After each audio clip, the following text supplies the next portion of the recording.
Vasanth TV ரசிகர்களுக்கு வணக்கம். இன்னைக்கும் நம்மளுடைய சினி பூத்துல சினிமா பத்தின பல விஷயங்களை பார்க்க போறோம். மீனாட்சி சௌத்ரி அப்படின்னு சொன்னா எல்லாருக்குமே லக்கி பாஸ்கர் திரைப்படம் ஞாபகம் வரும். என்னதான் கோட் படத்துல தளபதிக்கு ஜோடியா நடிச்சிருந்தாலும் அந்த படம் மீனாட்சி சௌத்ரிக்கு கொடுத்த ஹிட்டை விட லக்கி பாஸ்கர் படம் கொடுத்த ஹிட் தான் பெரிய ஹிட் அப்படின்னு சொல்லலாம். அதற்கு அடுத்தபடியாக அவங்க வரிசை அப்படியே படங்கள் பண்ணாங்க, ஒரு ஆல்பம் பண்ணாங்க, ஹிட் ஆச்சு. இதெல்லாம் ஒரு பக்கம் போய்கிட்டு இருந்தாலும் அடுத்ததான் என்ன பண்ண போறாங்கன்னு கேட்டால் இங்கிருந்து அப்படியே பாலிவுட்டுக்கு ஜம்ப் ஆகுறாங்க. என்னதான் தெலுங்குல ரொம்ப மோஸ்ட் வாண்டடான ஆக்ட்ரஸ் அப்படின்னு சொன்னாலும் அடுத்த கட்டம்னு ஒன்று இருக்கு இல்லையா? ஸோ பாலிவுட்டுக்கு இப்போ போகிறாங்க அப்படின்ற மாதிரி தான் சொல்லிட்டாங்க.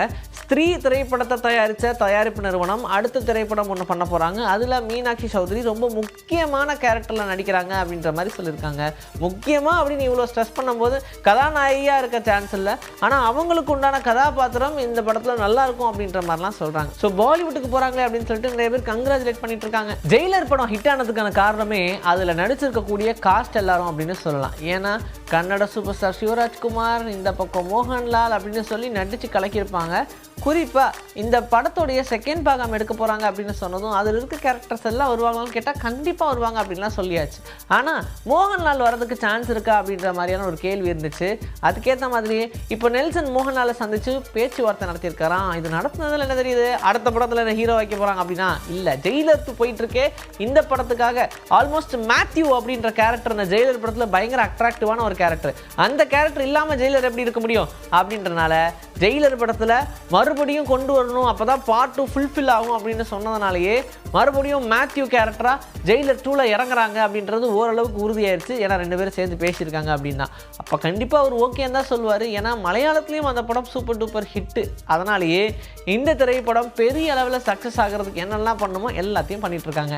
அபிஷானுடைய இயக்கத்தில் சசிகுமார் சிம்ரனுடைய நடிப்பில் ரிலீஸ் ஆன திரைப்படம் மே 1 டூரிஸ்ட் ஃபேமிலி அப்படின்ற படம். இந்த படத்துடைய கதைக்கிழமை ரொம்ப டிஃப்ரெண்டாக இருந்துச்சு. காமெடி கொஞ்சம் அண்ட் இந்த படத்தோட கதை ரொம்ப ஆழமான கருத்து அப்படின்னு சொல்லி இப்போ நடக்கக்கூடிய சிச்சுவேஷனுக்கு தேவைப்படக்கூடிய கதைக்களம் கதாபாத்திரம் அப்படின்னு சொல்லி இந்த படத்தையே செதுக்கியிருப்பாங்க அப்படின்னு தான் சொல்லணும். அப்படி இருக்கும்போது இந்த படம் மே 1 ரிலீஸ் ஆகி ரசிகர்கள் மத்தியில் ஓரளவுக்கு வரவேற்பு இருந்துச்சு. ஆனால் கூட ரிலீஸ் ஆன ரெட்ரோவை விட இந்த திரைப்படம் நல்லா இருக்குது அப்படின்னு சொல்லி ரசிகர்கள் மத்தியில் பெரிய அளவில் ஒரு வரவேற்பு இந்த படத்துக்கு கிடச்சிருக்கு அப்படின்னு சொல்லணும். அது யாருமே எக்ஸ்பெக்ட் பண்ணல அப்படின்னு தான் சொல்ல முடியும். ஏன்னா இதை சொல்கிற விதமாக இந்த படத்தோடைய ஸ்க்ரீன்ஸ் எல்லாம் அப்படியே கொஞ்சம் கொஞ்சமாக இன்க்ரீஸ் பண்ண ஆரம்பிக்கிறாங்க. ஏன்னா நிறைய இடங்கள்ல ஹவுஸ்ஃபுல்லாக ஆரம்பிக்குது அப்படின்னு சொல்லி படம் நல்லா இருந்தால் ஆல்மோஸ்ட் நிறைய பேர் வரதான் செய்வாங்க.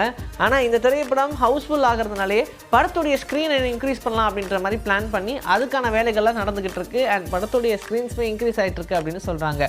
சசிகுமாருக்கு ரொம்ப வருஷம் கழிச்சு ஒரு சூப்பர் ஹிட்டான திரைப்படம் கிடச்சிருக்கு அப்படின்னு தான் சொல்லணும். விக்ரம் அண்ட் அருணுடைய இயக்கத்தில் சென்னை சிட்டி கேங்ஸ்டர் அப்படின்ற திரைப்படம் உருவாகியிருக்கு. வைபவ், அத்துல்யா ரவி, ரென் கிங்ஸ்லி அப்படின்னு சொல்லி நிறைய நடிகர்கள் பட்டாலுமே சேர்ந்து இந்த திரைப்படத்தில் நடிச்சிருக்காங்க. இந்த படத்துடைய வேலைகள்லாம் முடிஞ்சு படத்துடைய ரிலீஸ் டேட்டை அனௌன்ஸ் பண்ணிட்டாங்க.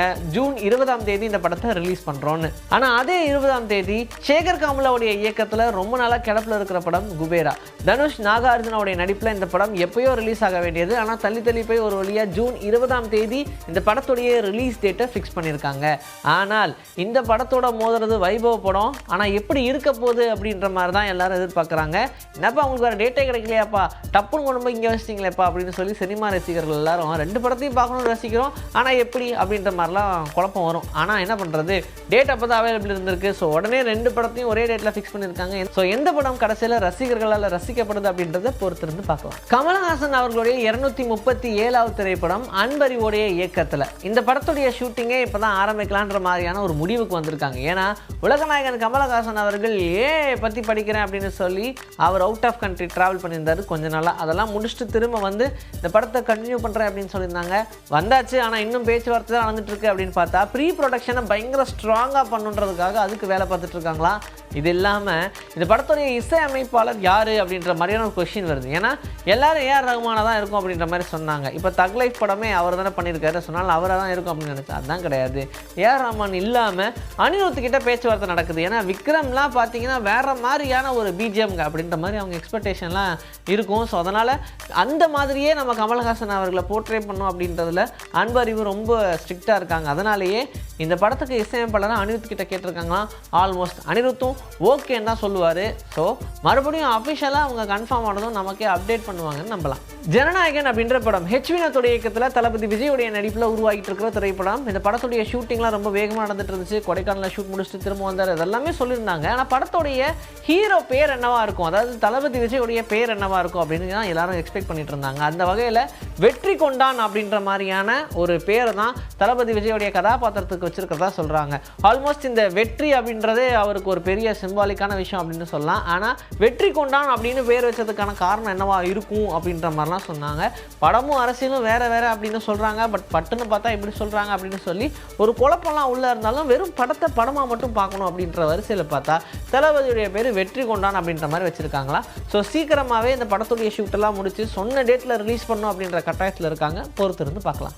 இன்றைக்கி நம்மளுடைய சினிபுத்தில் சினிமா பார்த்தோன்னா பல விஷயங்களை பார்த்தாச்சு. இதே மாதிரி அடுத்த எபிசோடுக்காக ரெடியாக இருங்க. நான் உங்களை வந்து சந்திக்கிறேன். Until then, this is bye from Vijayashree. Take care.